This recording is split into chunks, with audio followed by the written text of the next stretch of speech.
Welcome to the Chamber's Leader to Leader podcast. I'm your host, Susan Spears, President and CEO of the Fredericksburg Regional Chamber of Commerce.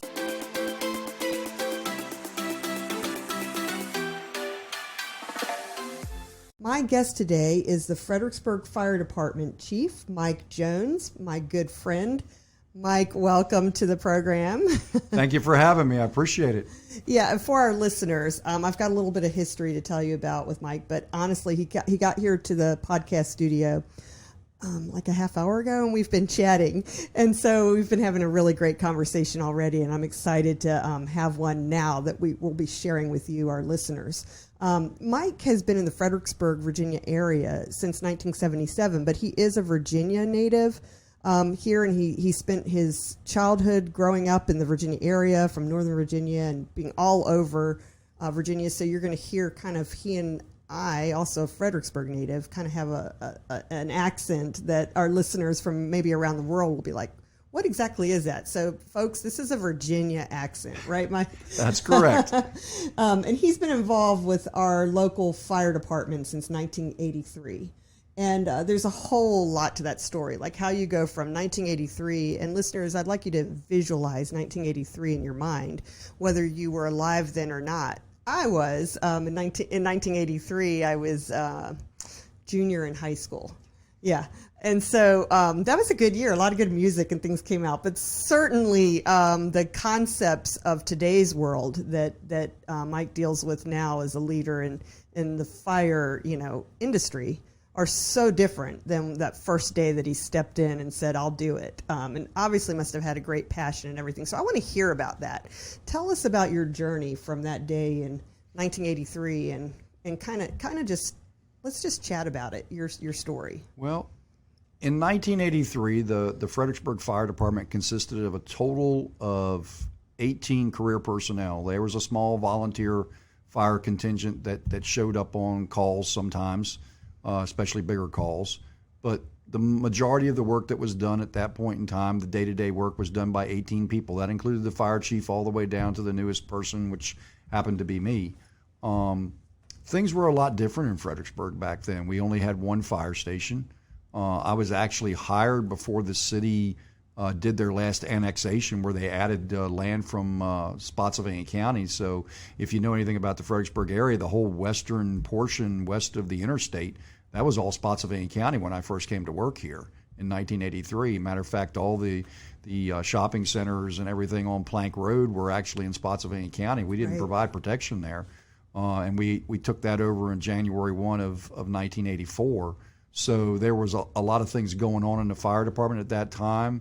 We needed to have additional apparatus. We ended up hiring 4 additional people after I got hired, just for that sheer purpose to help provide additional help for that annexed area. And what you look at today is lots of asphalt and hotels and big box stores and everything like that. That used to be a golf course and 4 or 5 working farms. And it's hard to imagine from 1983 to 2022 the amount of change that has occurred in that western portion of the city in that time frame. And when I talk to the young people that I hire nowadays for being either firefighters or medics in the organization that may have grown up in the area or may not have, they're probably coming from outside the area now, it's like they see that and they say, I can't visualize that.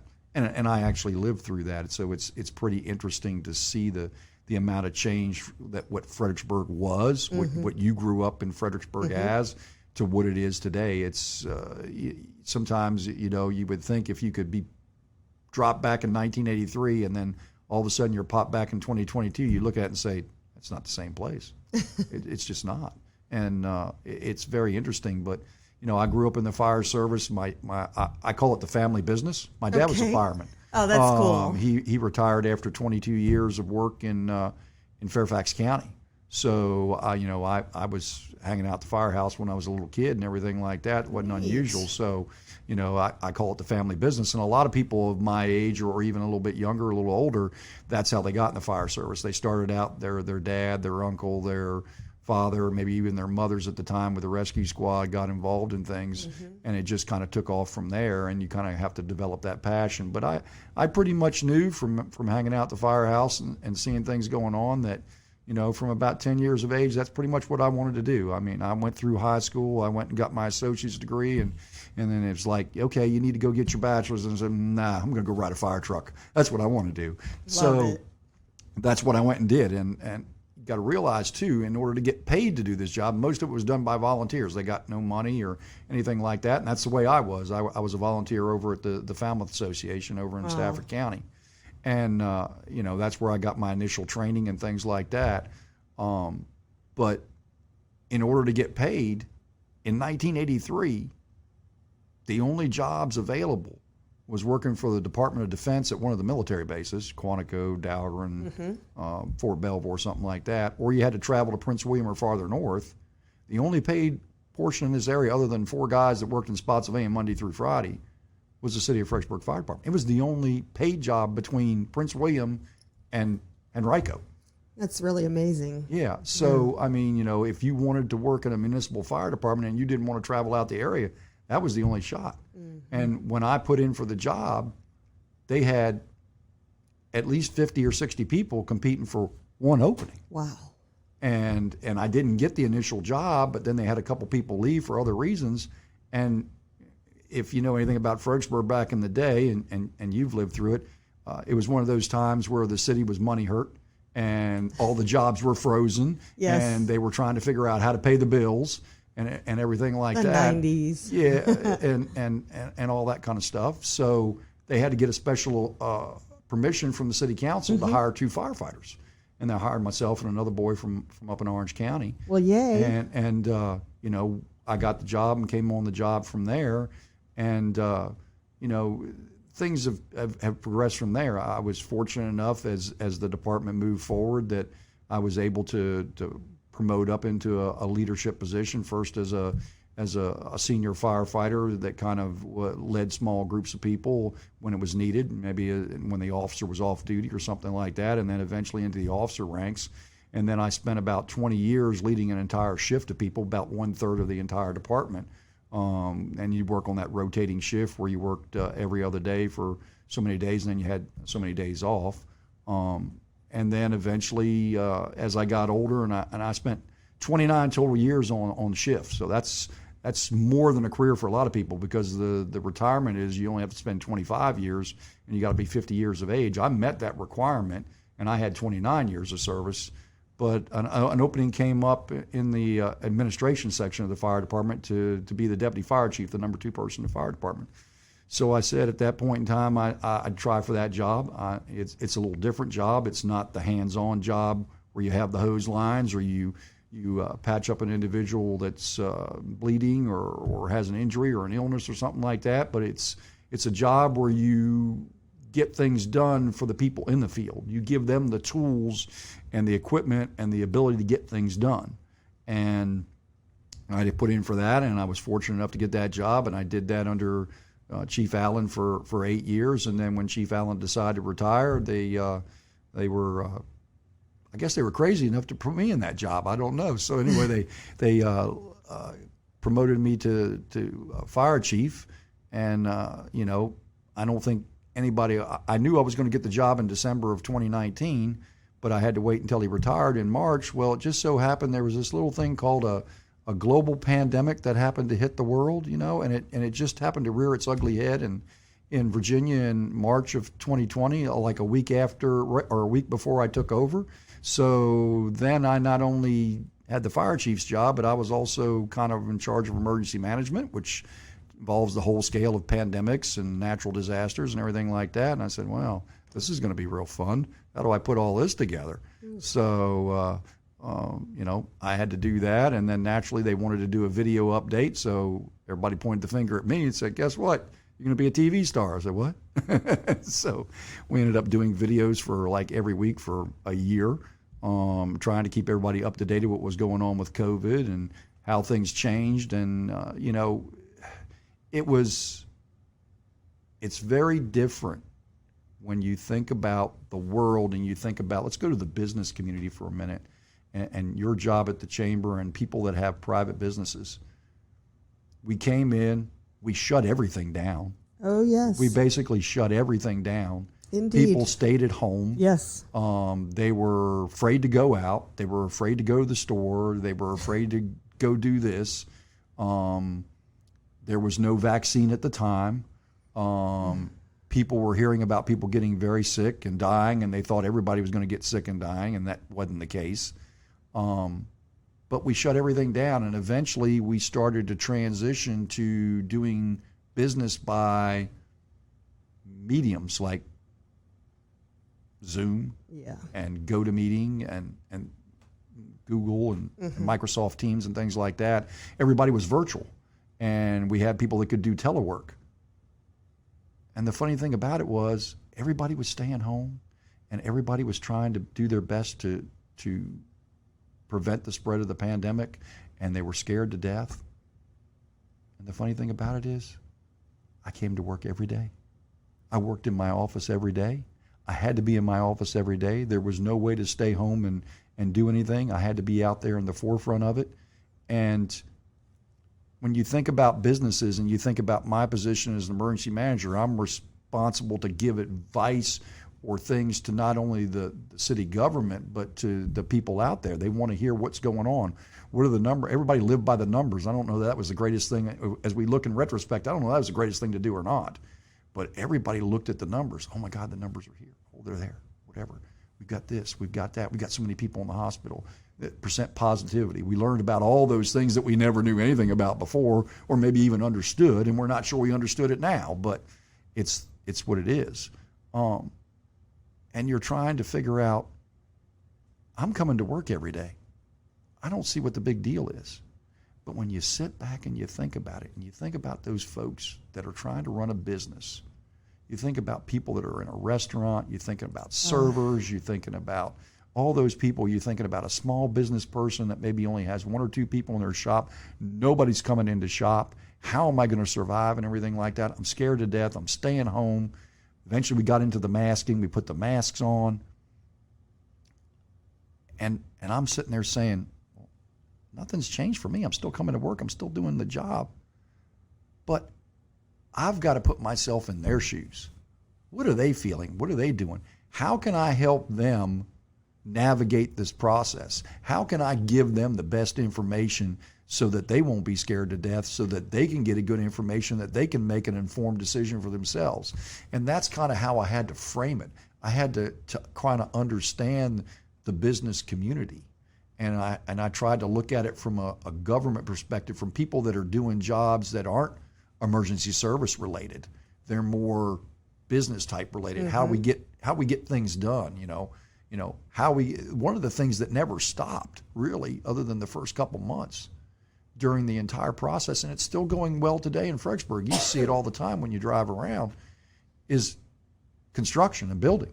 That never really slowed down. Right. And those folks were out there every day. So how do I give them the best information? How to get the information to these people? And, you had to do that. And then there was one of these little things that came up. It was a little blurb on the computer. It said something called Leadership Fredericksburg. Yeah. I said, I thought about that. Maybe I'll think about that. So I happened to have a meeting at the chamber one day. Yeah. And I said, well, let me talk to Susan Spears about that. I said, I'll ask her a few questions. So I did, and then I put in for it, and I was very fortunate. I don't know what they saw in me, why they would even select me, but they selected me to attend the course. And I said, that's great. And we had our first class, and that was pretty good. And then all of a sudden, it went downhill again. And all of a sudden, we're doing these classes by Zoom and everything. But eventually, we got back to the point where when we graduated, we were back in session together, and we built a bond with people. And the nice thing about it is I got to meet so many people in the business community that I never would have met if I just stayed in my little comfort zone of being a fire chief and everything like that.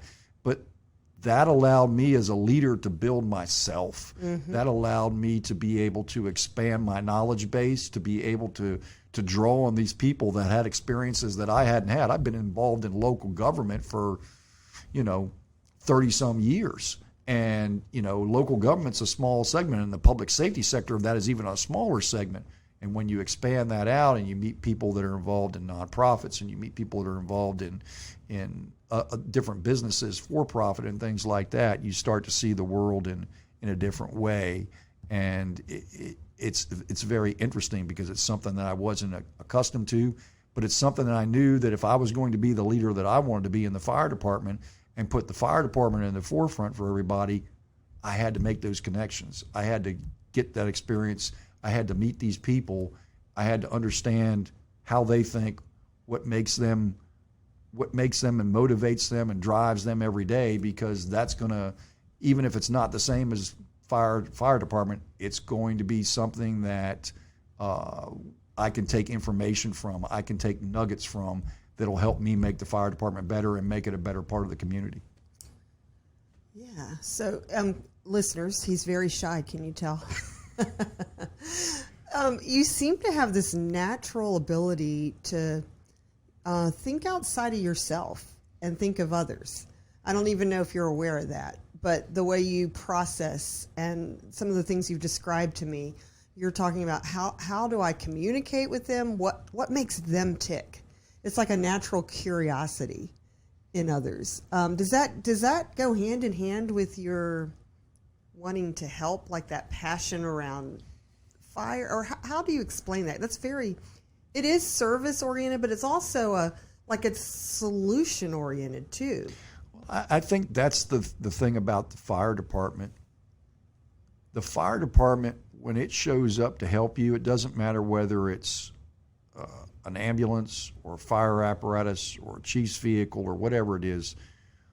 You've called us because you're having a bad day. You don't call us when you have a good day. You call us when you have a bad day. When someone is sick and ill, when someone has been injured, they've fallen down, they've been in a car crash, whatever it might be, their house is on fire, their shed's on fire. You've had an event like we had a couple weeks ago where we've had straight line winds come through and trees have come down and on people's homes or people's cars, or the local electrical lines are still charged but they're in the tree and the tree's burning and things like that.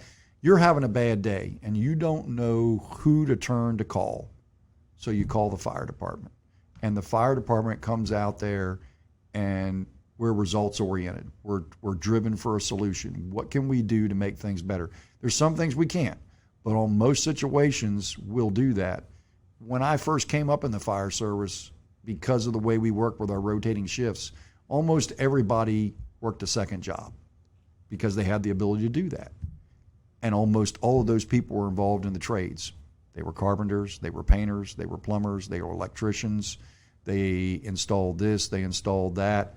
They always had something. So when you go to a call in someone's home and they say, I have an odor in my basement, and you walk down in that basement and you start smelling and say, that's electrical in nature. Let me start doing an investigation. And when you've done enough of it, or you've been involved in the trades and said, and the officer will look at you and say, hey, Mike, open up the top situation there on that hot water heater. It's electric hot water heater. Open the target or the little cap right there over top of that where the element is. Open it up, look, see, there's your burned wires on your hot water heater. That's where you were getting the smell from. But it's those type of things that we do. Or, someone says their house is full of black smoke, and we pull up on the scene, and I get out there, and there's smoke coming out of the house, and it's black, and you think the thing's on fire. But as soon as I step out, I smell that typical characteristic oil burner problem. It's an oil burner. You can smell oil smoke. You know what it is. And what happens is the nozzle's gone bad. They've put too much in the firebox, and now all of a sudden the black smoke's pushed out, and it's pushed out throughout the entire house. The house is not on fire itself. It's just you need to get the oil burner shut down and ventilate the home. But it's those type of things that you do that you can save people money, you can save their time, and you can make them feel better. And that's what we're there for. The same thing, sometimes just taking time with people and sitting down and holding their hand and talking to them and telling them, hey, I know what's going on. It looks really bleak right now, but it's going to get better. And, being able to do that, I think it's important. But it's important to be able to connect with those people. And I think that's where you're solution oriented. And I think that's where I take it when I come to the business community. They're solution oriented too. They want, and most businesses are for profit. They want to make money, and they've got to figure out how to do that. And they had to figure out how to do that in the pandemic. Let's go back and look at that. What did the restaurants do? Most of them that were dine in all of a sudden figured out how to do carry out or delivery or things like that to keep themselves afloat and to be able to make money. And they didn't need as big a staff at that point in time. The staff was staying home anyway because they were scared to death. But a lot of those people were able to make that transition. They sat there and they looked at the situation, they analyzed it, and they said, how can I stay in business? Well, I can do this and this. The people will come out and pick it up, or I can drop it off on their doorstep. We can make things happen with different apps and things like that to be able to order food and pay for food and everything like that. And I can still have a staff that comes in, cooks the food, we can deliver it, they can come by and pick it up, and we can stay in business. And a lot of them did that. A lot of them were able to do that. Some weren't, but a lot of them were able to do that. But that's the way to reinvent yourself. Instead of the standard way of doing business, what the global pandemic taught us more than anything else is to think outside the box or think of other ways that you can reinvent yourself, especially with business, to be able to meet the needs of the customer. And I think that was really ingenious and interesting to see that as it went through. Yeah, there's just so much there. But let's go back a moment. So around December of 19, you know you're going to be the next chief, and you've had all these years, all this experience, a great passion for what you do. So between December and March, you're probably getting this mindset about what you're starting to visualize and think maybe your leadership role. And then it happened. Everything changed. So much change. And then you were in this, you mentioned it, but this role in our community. What you were like the COVID czar or something, like we're the conduit that, like, I don't even know why, but you were the one. Here he is, he's a fire chief, but you're the one sharing a lot of this information for people and so forth. And you had to pivot. I hate that word because we use it so much, but it's true. And it was nothing like all those years of experience, everything you planned for. I'm just wondering, did you even get to breathe? How did it feel? I know you said I had to go in every day and da-da-da, but, it just was so different than what you were visualizing. Most days in businesses and even in the fire department, you get into a routine. Mm-hmm. You know how it works. You know how it goes forward. And once the global pandemic came, the routine was gone. Yeah. Because you're trying at our level in public safety to give that information to the people. You're trying to find the best solution. You're trying to find the most accurate information. And it's very frustrating in the fact that the information that you're getting is changing by the day, the hour, and certainly by the week. You've gone through 5 or 6 renditions, and what you told people on Monday, you were telling them 180 degrees the opposite on that same Friday. And that's very frustrating because you're wanting to try to provide the best information, but people were giving you information from sources that you were trying to not only trust, but also verify to make sure that they were correct. And you were getting conflicting information, or people that you trust or you're supposed to trust, the CDC, the government and things like that, the people that were involved in COVID, WHO and everything, they were all giving you mixed messages. And so you're trying to craft a message that you feel that is accurate enough that you can give that information to the folks out there. And it's very difficult to do that. And so you're trying to constantly change things. There were many nights that, I had to stay well after normal business hours just to try to put things together so we'd have something for the next day. And then, if the numbers haven't changed, which everybody was hung up on the numbers, maybe even me too, it's like you got to give them something more than that. They're not going to keep listening to you if the only thing you do is drone on about the numbers. You've got to give them information. You've got to give them some type of something that they can take back and use for their own benefit, or at least process and make an informed decision on themselves. So that was tough. And then, we just got to the point where we were starting to get the hang of that. And all of a sudden, boom, I get hit with something else. Civil unrest. Oh my God, where'd that come from? And it's like, the national narrative with George Floyd and all those unfortunate events. And then all of a sudden here in this town that I thought I'd never, ever see any of that, we've got people marching up and down the streets. We've got people blocking intersections. We've got, police officers, and we've got rubber bullets and tear gas fired. And it's like, oh my goodness, what's going on here?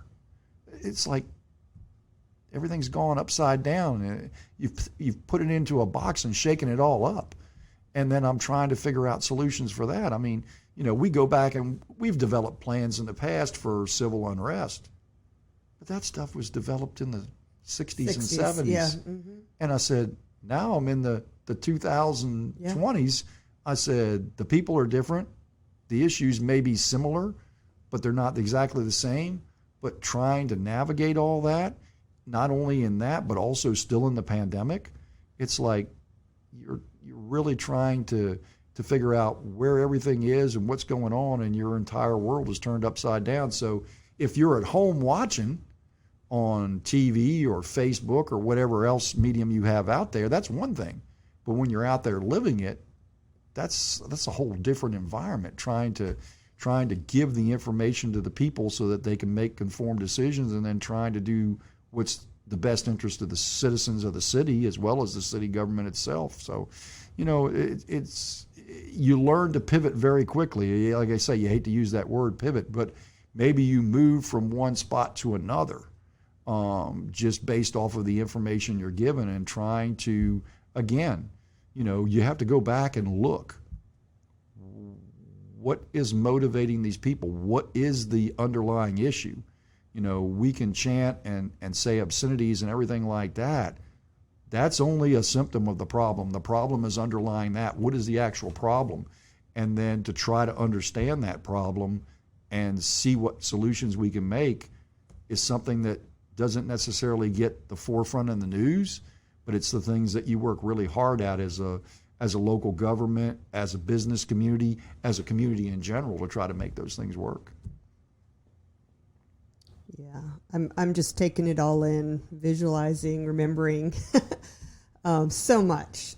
And I actually told you, Mike, our time would go by quickly. You know Absolutely. And so we're already at the point to wind down our time together for this particular interview. So what we've done so far is just shared a broad spectrum, really, with our listeners of kind of a few days in the life of what it's like to be fire chief here in the Fredericksburg, Virginia area. So it's ever changing, and then at times it's solid and the same. It's all backed up, though, in years of dedicated service to the community and really that passion you have.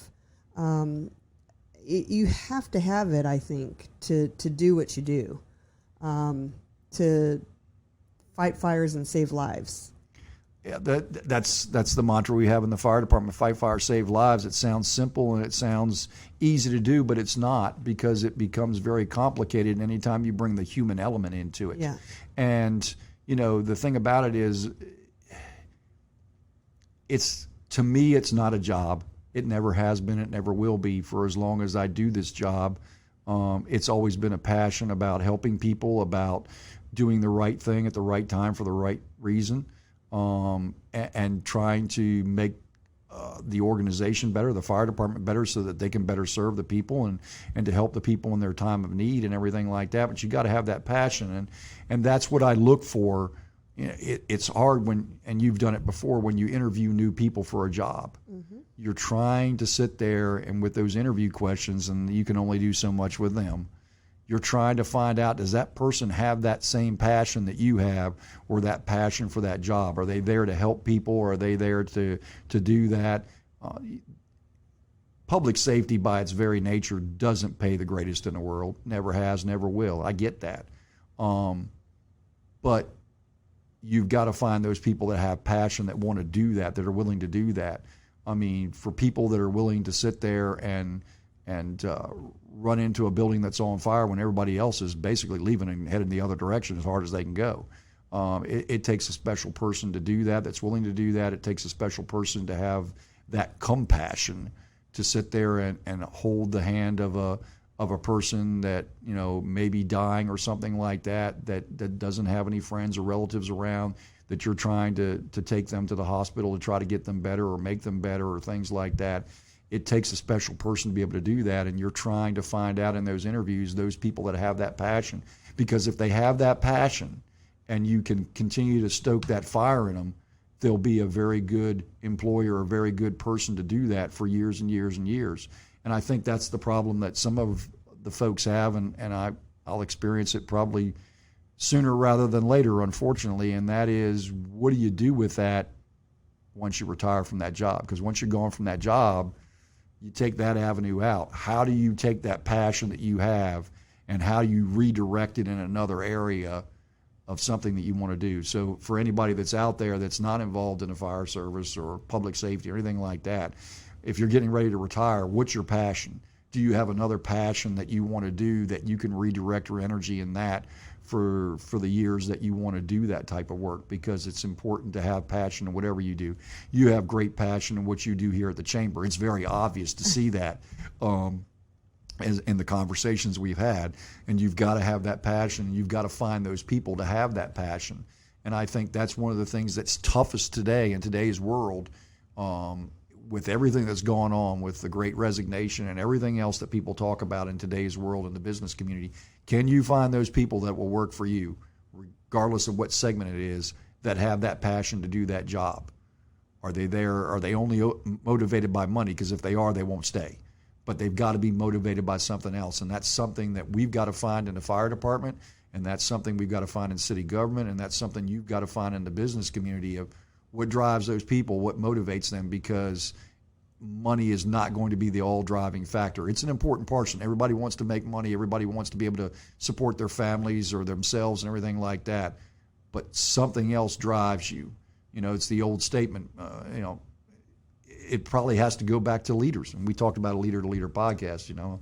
I'll move that into there. But, what kind of leader do you want to be? How do you lead people from the front or behind or from the middle? And you can do it all three different ways. To do that, to lead those people forward, because people don't leave jobs, they leave bosses. Mm-hmm. And, you know, if you're a really good boss and you have that passion and you instill that in people, then I think even if they're not making $1 more than somebody else, they'll probably stick with you because they like the job they do and they want to do that job. And that's an important thing to find. Yeah, passion for your work sure does make a difference. And I'll tell you, everybody listening can tell that you've got it. And also, I'm sure some were thinking, boy, I wish we had him in our community. What dedicated service. So thank you for all that you do through good times and bad and so forth. I look forward to getting together with you again here on the Leader to Leader podcast and talking about some other things as well. So I think we've just touched the tip of the iceberg here today in our fiery discussion. That was me attempting to sort of have a pun. Y'all just don't it wasn't good. It was all right. I liked it. He's biased. Anyway, we're going to go ahead and wrap it up here, Chief. But thank you for coming in today and chatting with me and sharing a little bit about your perspective and what you do. And you just do such great things for our community, and we're lucky to have you here as the chief of the fire department in the city of Fredericksburg, Virginia. Well, thank you very much. I appreciate your time greatly, and y'all be safe out there today. Thank you. I'm Susan Spears, host of the Leader to Leader podcast. We thank you for listening, and we look forward to seeing you next time.